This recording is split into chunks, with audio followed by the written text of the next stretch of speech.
कार्तिक मास महात्म्य कथा अध्याय 30। अनुपम कथा कार्तिक होती है संपन्न। इसको पढ़ने से श्रीहरि होते हैं प्रसन्न।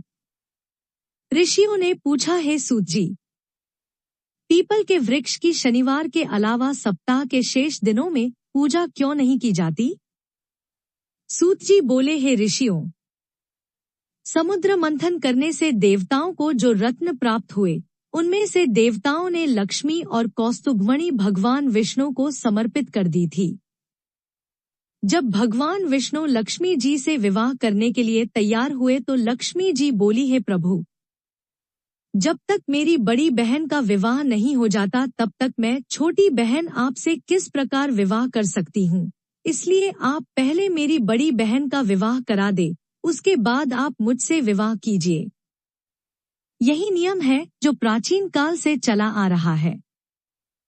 सूत जी ने कहा, लक्ष्मी जी के मुख से वचन सुनकर भगवान विष्णु ने लक्ष्मी जी की बड़ी बहन का विवाह उद्दालक ऋषि के साथ संपन्न करा दिया। लक्ष्मी जी की बड़ी बहन अलक्ष्मी जी बड़ी कुरूप थी। उसका मुख बड़ा, दांत चमकते हुए, उसकी देह वृद्धा की भांति, नेत्र बड़े बड़े और बाल रुखे थे। भगवान विष्णु द्वारा आग्रह किए जाने पर ऋषि उद्दालक उससे विवाह करके उसे वेद मंत्रों की ध्वनि से गुंजाते हुए अपने आश्रम ले आए।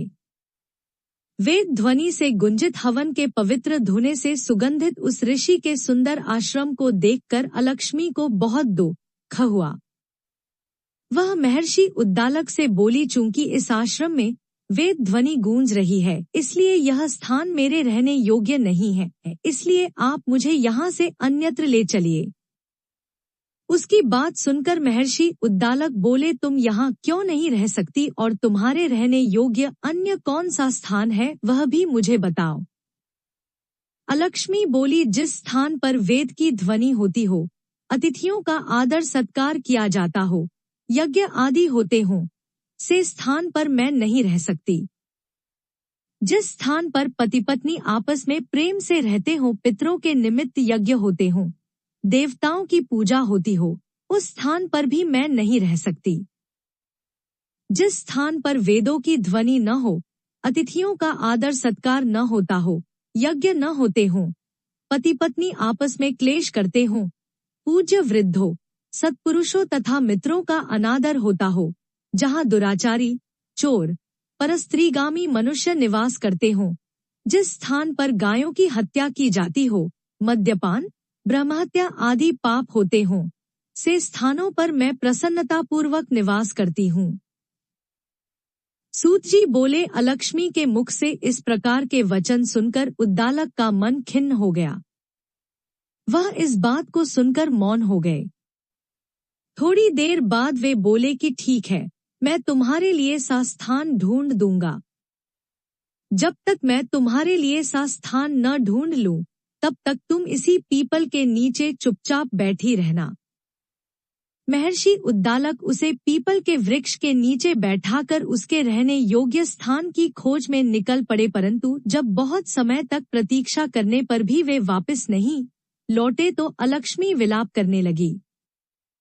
जब वैकुंठ में बैठी लक्ष्मी जी ने अपनी बहन अलक्ष्मी का विलाप सुना तो वे व्याकुल हो गई।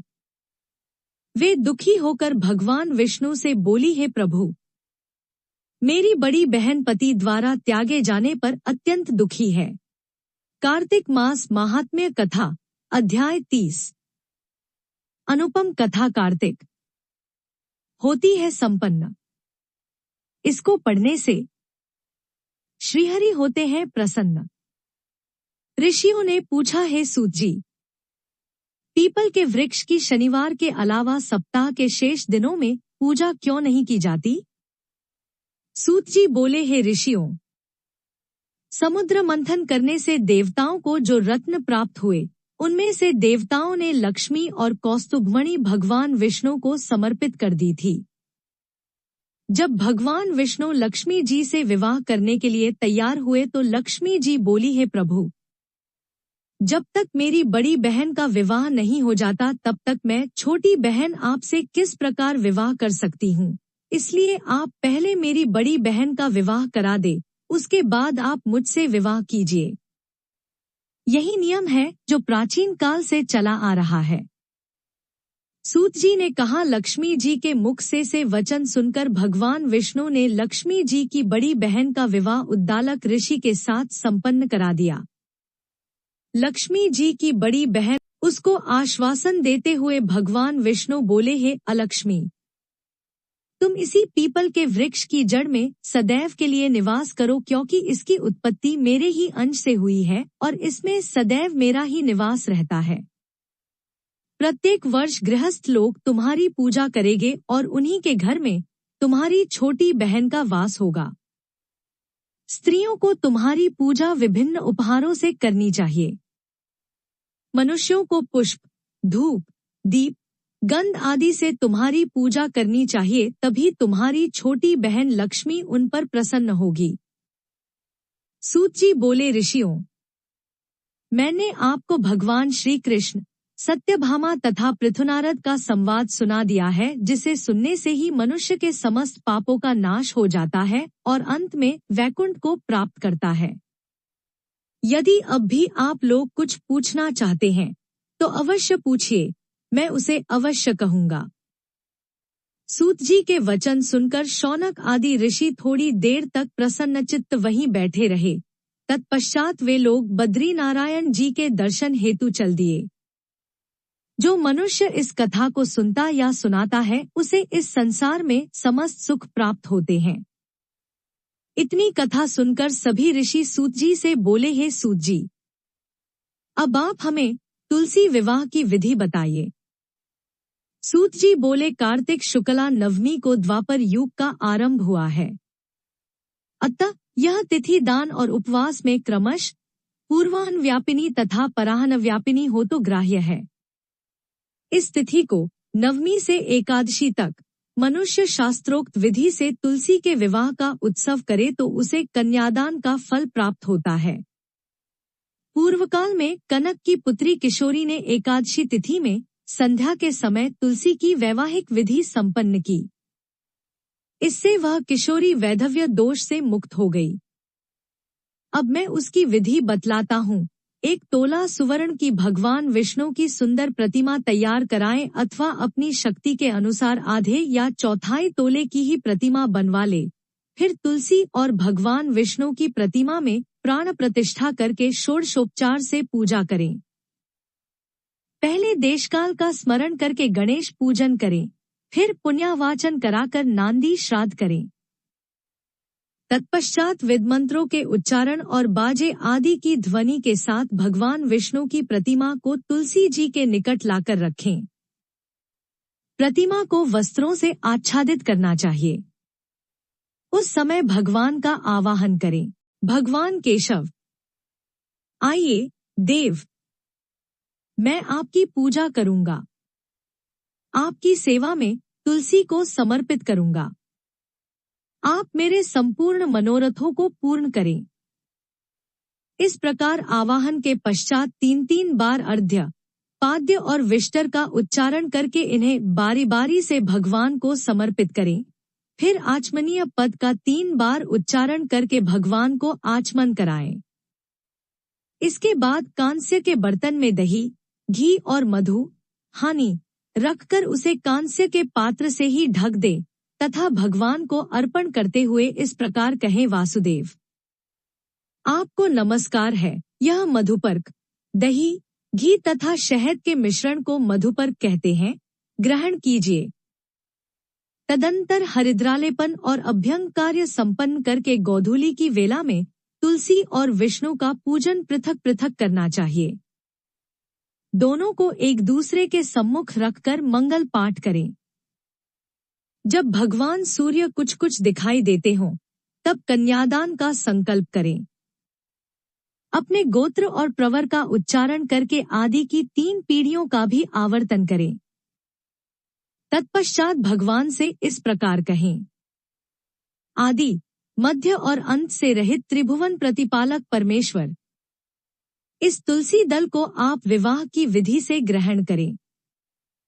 यह पार्वती के बीच से प्रकट हुई है, वृंदा की भस्म में स्थित रही है तथा आदि, मध्य और अंत से शून्य है। आपको तुलसी बहुत ही प्रिय है, अतः इसे मैं आपकी सेवा में अर्पित करता हूँ। मैंने जल के घड़ों से सींचकर और अन्य प्रकार की सेवाएं करके अपनी पुत्री की भांति इसे पाला, पोसा और बढ़ाया है। आपकी प्रिया तुलसी मैं आपको दे रहा हूँ। प्रभु, आप इसे ग्रहण करें। इस प्रकार तुलसी का दान करके फिर उन दोनों अर्थात तुलसी और भगवान विष्णु की पूजा करें, विवाह का उत्सव मनाएं। सुबह होने पर पुन तुलसी और विष्णु जी का पूजन करें। अग्नि की स्थापना करके उसमें द्वादशाक्षर मंत्र से खीर, घी, मधु और तिल मिश्रित हवनीय द्रव्य की 108 आहुति दे, फिर स्विष्टकृत होमक करके पूर्णाहुति दें। आचार्य की पूजा करके होम की शेष विधि पूरी करें। उसके बाद भगवान से इस प्रकार प्रार्थना करें, हे प्रभु, आपकी प्रसन्नता के लिए मैंने यह व्रत किया है। जनार्दन, इसमें जो न्यूनता हो वह आपके प्रसाद से पूर्णता को प्राप्त हो जाए। यदि द्वादशी में रेवती का चौथा चरण बीत रहा हो तो उस समय पारण न करें। जो उस समय भी पारण करता है वह अपने व्रत को निष्फल कर देता है। भोजन के पश्चात तुलसी के स्वत गलकर गिरे हुए पत्तों को खाकर मनुष्य सब पापों से मुक्त हो जाता है।